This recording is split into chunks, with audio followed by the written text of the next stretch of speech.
Continuamos en Estilo Sevilla y vamos a hablar ya con Cristina Casas Feu, fundadora de Casas Sin Patentes y Marcas. Muy buenas tardes, Cristina. Buenas tardes, Ana María. Bienvenida de nuevo. Muchísimas gracias. Encantada de estar un día más en Estilo Sevilla, la radio de Sevilla Fútbol Club, con vosotras.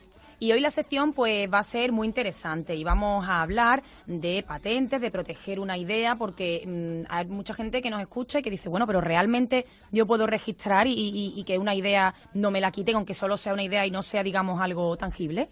Claro que sí, una idea, en todas las creaciones originales de la mente se pueden proteger. Lo que tenemos que saber es exactamente qué idea es, darle una forma que sea original y que sea nueva y novedosa para que no haya otra cosa ya que se esté usando por otras personas y buscar qué forma le podemos dar. Por ejemplo, si lo que se nos ha ocurrido es un nombre de fantasía, un signo nuevo, unimos nuestro nombre y formamos un acrónimo, o diseñamos un logotipo con una forma diferente y unos colores transmitiendo pues con el rojo la pasión, o el rojo dicen que ayuda también a todo el sector alimenticio, por eso vemos muchas marcas de comida, restaurantes y bebidas que utilizan el color rojo.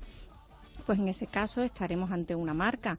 Si en cambio lo que queremos es cambiar la forma y la ornamentación de un objeto que ya existe, las botellas de agua que vimos el otro día, los envases para vender vino o aceite, incluso las sillas, todo el mobiliario dándole una forma diferente, estaríamos ante un diseño. Por otro lado, cuando también queremos proteger una fórmula, ¿qué fórmula más famosa hay que la de Coca-Cola? Que realmente pues ni es una marca, porque la marca es Coca-Cola, ni es un diseño, ni es una patente, porque no es una máquina, pero es una fórmula secreta con la que hacen el producto. Entonces, ¿y eso está registrado? Sí, está protegido como un secreto industrial. Y además que se supone que nunca ha salido a la luz y que eso está ahí, lo han guardado muy bien. Pues sí, supongo que tendrán unas cláusulas de confidencialidad muy fuertes, porque realmente cuando inventamos algo hay gente de nuestra empresa que tiene que poder saberlo.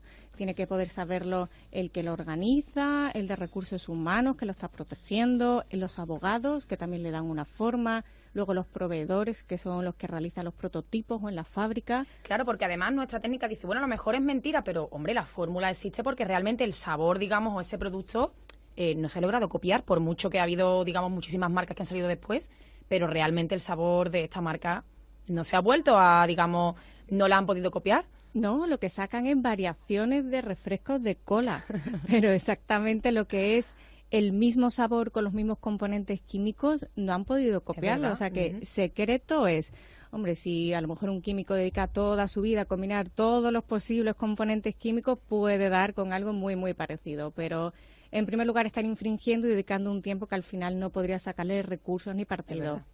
Con lo cual, bueno, como comentamos, podemos crear una marca que se puede proteger, un diseño, el secreto industrial, el know-how o nuestro saber hacer.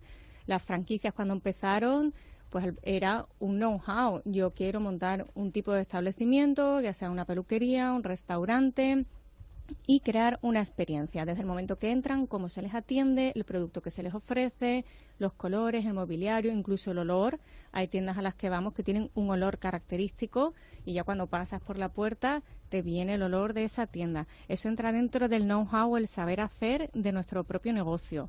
También podemos registrar los derechos de autor.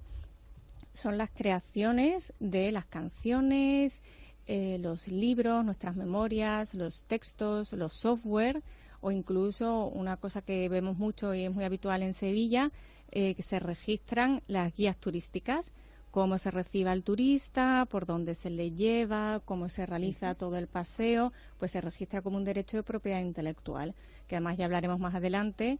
Desde el momento que se registra y nos otorga un número de depósito y de copyright, tenemos 70 años de exclusividad contados a partir de la muerte del autor, es decir, que muchísimo tiempo para poder explotar y tener esa exclusividad. Y finalmente, que lo que vamos a hablar hoy un poquito más, están las patentes. Cuando inventamos algo que realmente es ya un producto, una máquina, entonces ya no es un nombre, no va con nombre, no toca la forma, no toca una fórmula secreta, sino que es una máquina que protege un procedimiento o la elaboración de un producto y tiene la forma de patente, que dentro de la propiedad intelectual es el derecho más fuerte que hay en el mercado. Esto es así porque la patente lo que nos otorga es una exclusividad en cada país del mundo. En España lo otorga el Estado español durante 20 años, desde el momento que solicitamos la patente. Ninguna otra empresa o usuario podrá realizar el mismo producto o la misma máquina, ni tampoco publicitarla, explotarla o incluso decir que está vinculado a nuestra máquina, ¿no?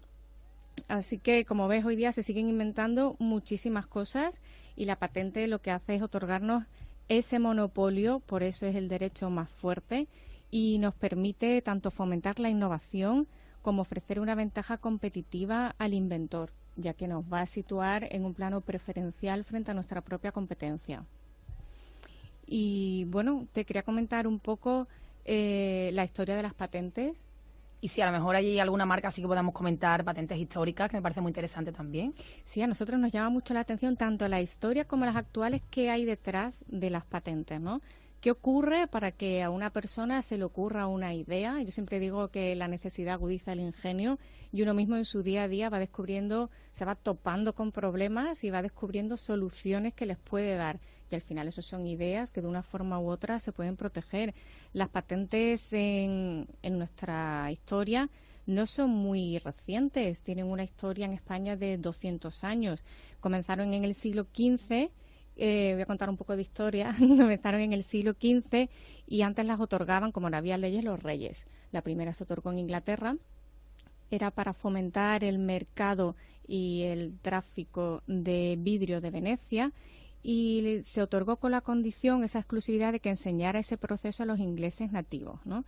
A partir de ahí, eso fue a mediados del siglo XV, a final del siglo XV se otorgó la primera, no se llamaba patente, se llamaba privilegio, aquí en España, y lo otorgó la reina Isabel la Católica, y fue a su propio médico, pero no para nada de medicina, que hoy día sí se puede, sino que era un nuevo método para molienda de grano, para la alimentación.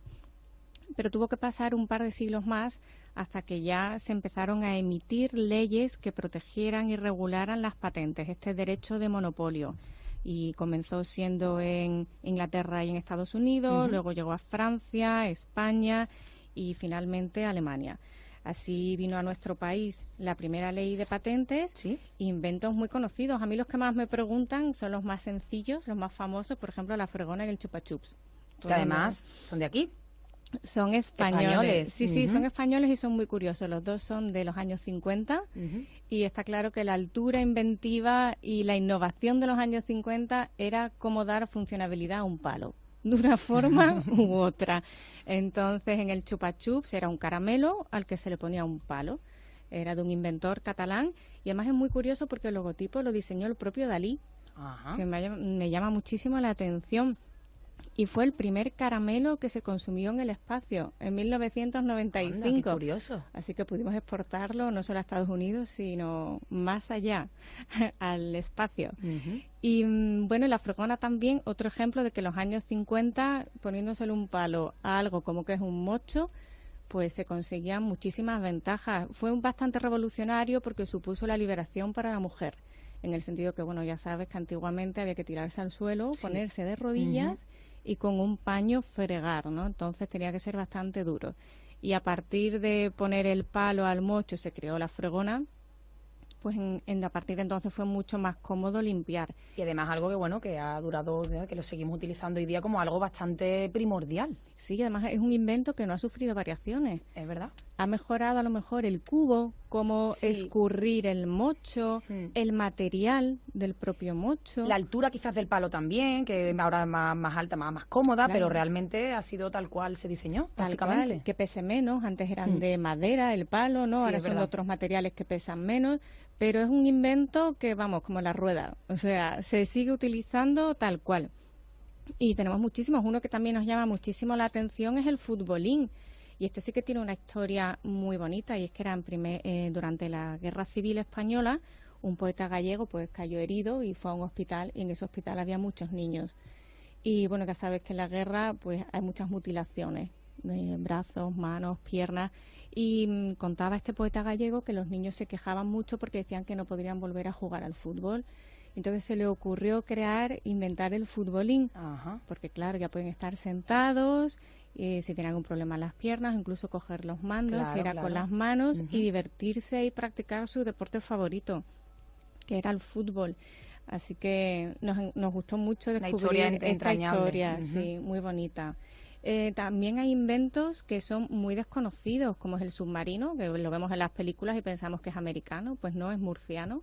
De hecho, el primer submarino que se realizó en acero está hoy expuesto en Cartagena. La calculadora digital también es un invento español. Y el teleférico, que el primero que se hizo en el mundo se ubicó en San Sebastián y el segundo se internacionalizó y se llevó a las cataratas del Niágara. Ajá. Y es un invento plenamente español. Así que estamos de enhorabuena con los inventores españoles. Son muy desconocidos. Maravilla, ¿eh? Qué pues bien. Sí, muchísimo. Y bueno, también tenemos, que me llama mucho la atención, inventos que no son tan buenos, porque siempre en época de guerra, pues tenemos que la picaresca española de tratar de encontrar cómo seguir guerreando, ¿no? Entonces, por ejemplo, la navaja, que surge en el siglo XVI, viene de una prohibición del rey en aquella época, que era Carlos V, para que no se llevaran espadas de hoja larga. Entonces, ya sabes que tenían capas muy largas, entonces se escondían las espadas y no querían que nadie que no fuera la nobleza, que el pueblo, llevara este tipo de arma. Entonces, pues se les ocurrió la idea al pueblo, que es muy listo, de crear la navaja. ¿Por qué? Porque es una hoja corta y va escondida dentro del propio mango, con lo cual no estaban infringiendo la prohibición del rey y iban armados. Y bueno, el cóctel Molotov también es un arma muy interesante que surgió en la Guerra Civil Española. Se creó, aunque no sabemos exactamente el inventor, en las líneas de las milicias del ejército republicano. Era un arma barata, ellos carecían de armamento y entonces pues se les ocurrió crear el cóctel Molotov, aunque el nombre Molotov proviene de la conquista Finlandia, pero bueno, es plenamente español. Y como dato curioso, nos gustaría destacar un invento sevillano y es el cigarrillo. Nosotros, un invento sevillano. Anda. Sí, pues siempre vemos la fábrica de tabaco, la antigua fábrica de tabaco, ¿no? Yo estudié allí aquí en Sevilla, claro. Y nunca pensamos que habría muchísimos inventos y que podíamos ser pioneros en el tabaco, ¿no? Entonces, el origen del cigarrillo viene de los mendigos de nuestra ciudad, que fueron empezando a aprovechar los desperdicios del tabaco y los liaban en papel de arroz. Y entonces empezaron a fumar, aunque no fuimos los primeros en comercializarlo. Ah, vaya. Que tengamos la buena idea no quiere decir que seamos los Somos empresarios que nos hagamos ricos, exactamente. Que me hace mucha gracia porque por eso hay que patentar, hay que estar espabilado. Claro. Si tenemos una buena idea, tenemos que ver si le podemos dar una forma jurídica, si puede ser interesante en el mercado también para su comercialización y patentarlo, de tal forma que pueda salir y nosotros lo podamos proteger. Pero eso no quiere decir que me preguntan mucho los inventores, yo soy ingeniero y creo una patente y tengo también que constituir la sociedad, hacer el prototipo, buscar los canales de distribución, de compra, de fabricación, realmente es mucho, ¿no? Entonces nosotros lo que hacemos es tratar de que todas estas ideas e invenciones que se nos ocurren, que no queden en saco roto. Y nosotros, y no todo el mundo es empresario ni tiene por qué endeudarse. Tú puedes ser un inventor y nosotros lo que hacemos es tratar de darle una forma jurídica a esa patente y de explicarle qué puede hacer con ese derecho en exclusiva. Lo puede licenciar, que es como alquilarlo, lo puede vender, tanto en España como en el extranjero, y tratar de encontrar el camino para que esa idea salga al mercado, se explote y el inventor tenga una retribución por su trabajo. Claro. Las ideas son muy buenas, muchas veces hay muchas buenas ideas, pero no hay medios para que salgan. Entonces, tratamos un poco también de asesorar ante este tipo de ideas, ¿no? Porque además, Cristina, puede ser que una idea se registre y que a lo mejor, pues en ese momento, digamos, como tú bien dices, no tengamos esos medios para difundirla, incluso para crearla en un bien tangible, pero que luego con los años se puede hacer, entonces es importante que se registre.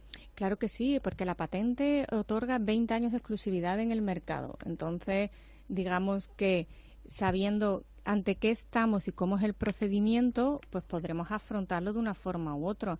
Nosotros realizamos una investigación, vemos si ya hay un invento parecido en el mercado, de la mano del inventor desarrollamos la memoria técnica descriptiva del invento, con las reivindicaciones, el título, los dibujos y explicamos toda la tramitación. Hoy día con la ley, en un año, año y medio, la patente ya está concedida y a partir de entonces pues comenzaría, a partir de los 12 meses, comenzaría el proceso de internacionalización y eso no quiere decir que nosotros la vayamos a explotar en el extranjero, pero sí nos reservamos que no nos copien en Francia, en Portugal. Como comentamos la semana pasada, hoy día en el mundo 2.0 es muy fácil que accedan a nuestro producto, que les gusten y que nos copien. Entonces, explicamos un poco toda la tramitación y también las subvenciones que hay para evitar que nos copien precisamente. De tal forma que yo creo que lo importante es saber por qué tenemos que patentar. ¿Para qué tenemos que patentar? En primer lugar, para obtener un derecho en exclusiva, como hemos comentado. Esa invención es mía, el Estado me reconoce que es mía y nadie puede copiarla ni inspirarse en ella sustancialmente. Eso, lo que hacemos con ello es reservarnos un derecho e impedir que los terceros la usen, la exploten, la comercialicen, la pongan en su página web. A nosotros nos protege ante la competencia y también nos diferencia. Viene a favor de nuestra propia innovación.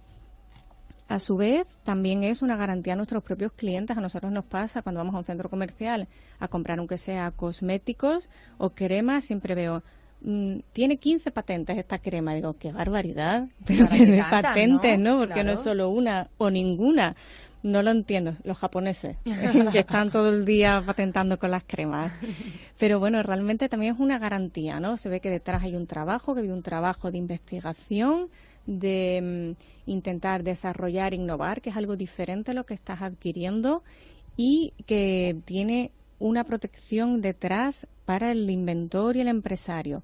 Esto a su vez también a nosotros, al inventor, le refuerza en su propio patrimonio.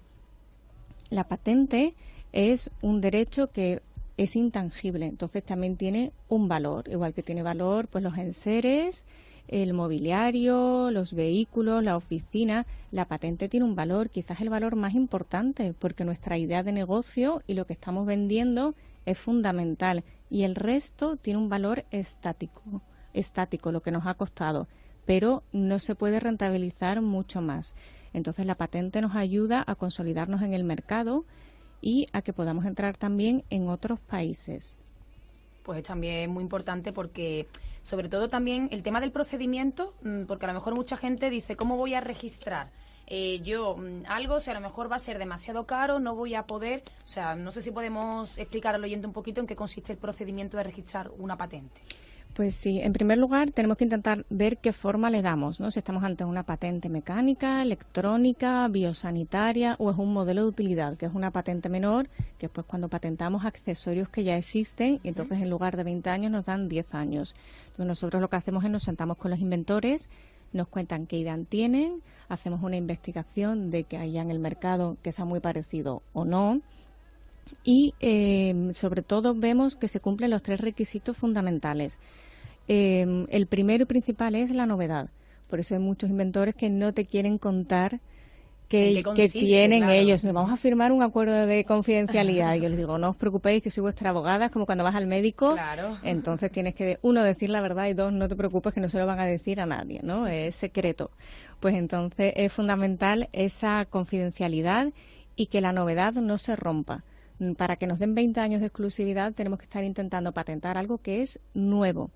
Y algo que es nuevo y que nosotros mismos podemos romper esa novedad. Es muy importante saber eso.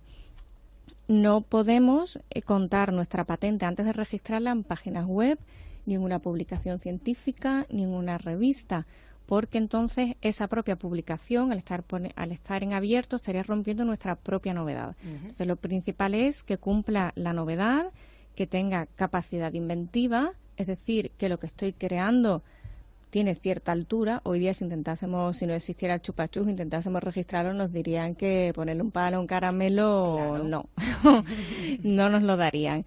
Y finalmente que tenga aplicación industrial. Vale. No podemos patentar, por ejemplo, una fórmula porque tiene otro tipo, sería secreto tampoco podemos patentar un texto porque sería propiedad intelectual. Entonces tiene que tener, la patente como tal, tiene que tener una aplicación industrial, por eso tiene que ser una máquina, entonces, o un aparato. Cristina, si a pesar de que nosotros nos hemos registrado nuestra patente, tenemos todos nuestros papeles y todo eso en regla, si a pesar de eso encontramos o nos dicen de algún caso de que creemos que nos han podido plagiar o copiar, ¿qué es lo que hay que hacer? Claro, fundamental y lo más importante es tener la patente. Si no tenemos la patente, el uso, o sea, el hecho de tener la idea no nos va a ayudar para nada. Vale. De hecho, ni para marcas ni para patentes. Tenemos que tener ese derecho registrado o en vías de registro. Y lo que hacemos nosotros es ver quién nos está copiando y por qué.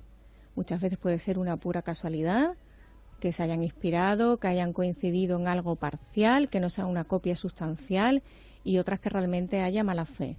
El caso típico es un ex empleado que se va y se queda con la idea de lo que se está haciendo, o alguien de la competencia que tiene cierto conocimiento de lo que estamos llevando a cabo, y en primer lugar lo que hacemos es con ese derecho les requerimos para que cesen de forma inmediata en esa fabricación, explotación o comercialización, porque al tener ese derecho en exclusiva podemos ver diferentes vías, tanto de poner una denuncia y hacer una redada con la policía, como enviarles un burofax, como directamente demandarlos. Entonces, primero investigamos un poco para ver si estamos ante una fábrica o si es un vendedor suelto o si es alguien de la competencia que se ha confundido. Claro.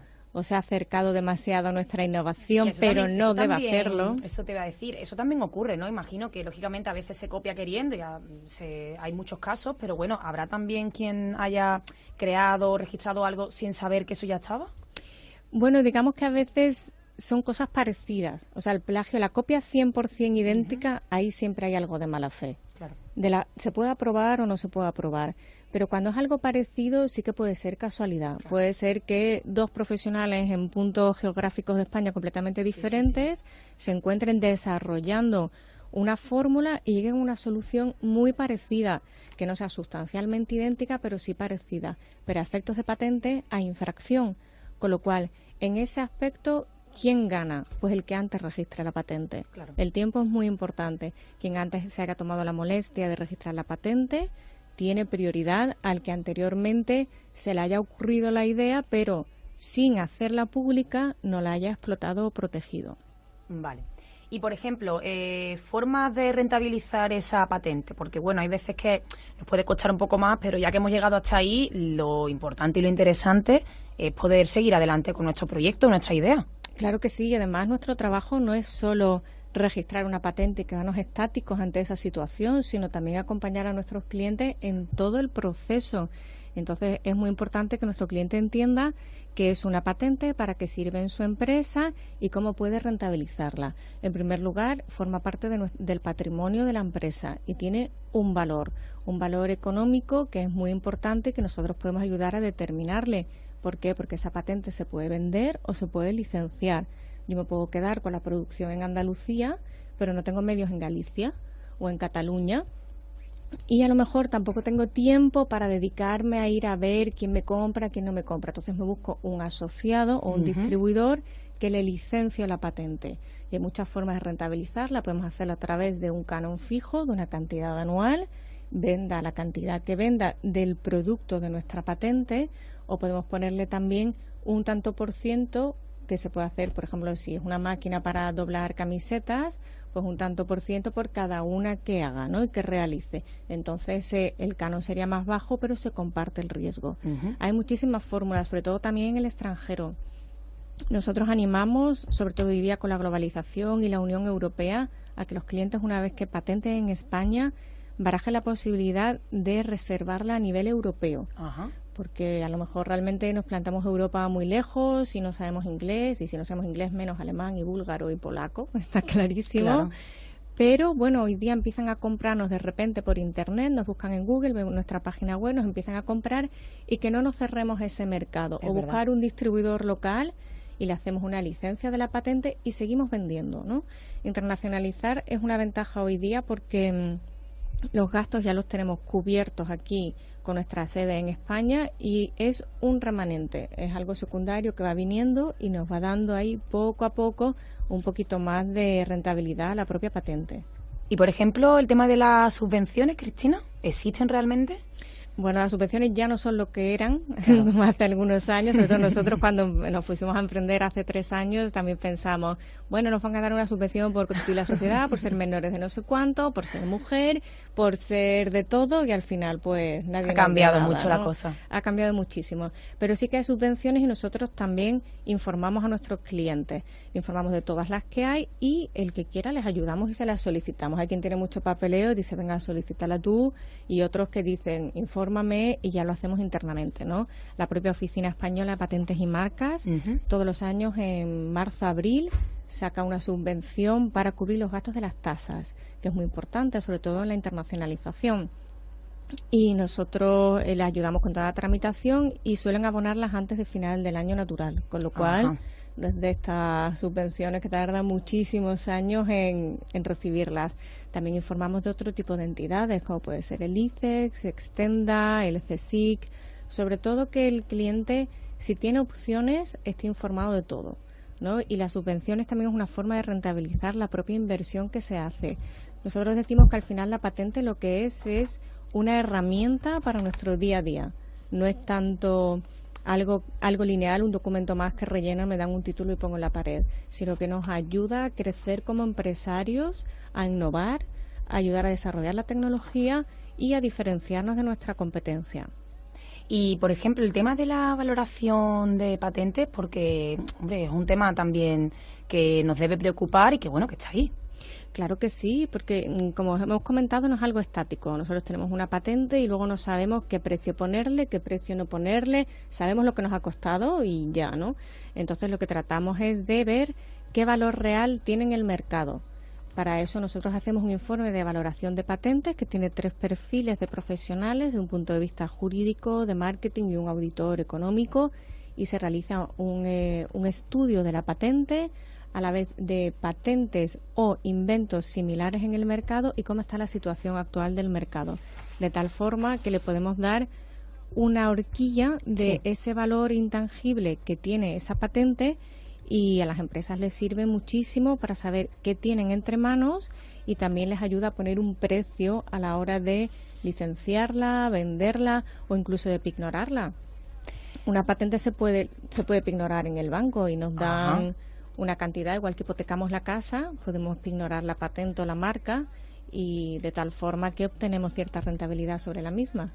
Pues, Cristina, hemos llegado al final del programa. La verdad que hemos hecho un buen recorrido por todo el tema de las patentes, de los inventos, y que hay que decir, hombre, que no todo está inventado y que si creemos que hay algo que se nos ha ocurrido, que lo importante es que vayamos y nos asesoremos con profesionales. Exactamente, nosotros encantados de recibir a todo el mundo. Estamos en Nervión, en la avenida San Francisco Javier, aquí cerquita del estadio, y nos encanta escuchar las historias de los inventores y que nos cuenten. Y asesorar, ¿verdad? Exactamente, por preguntar no cuesta nada. Y nosotros claro que por ayudar, encantados. Pues Cristina Casas, fundadora de Casas Asín, Patentes y Marcas, muchísimas gracias de verdad. Nos vemos la semana que viene. Muchísimas gracias, Ana María.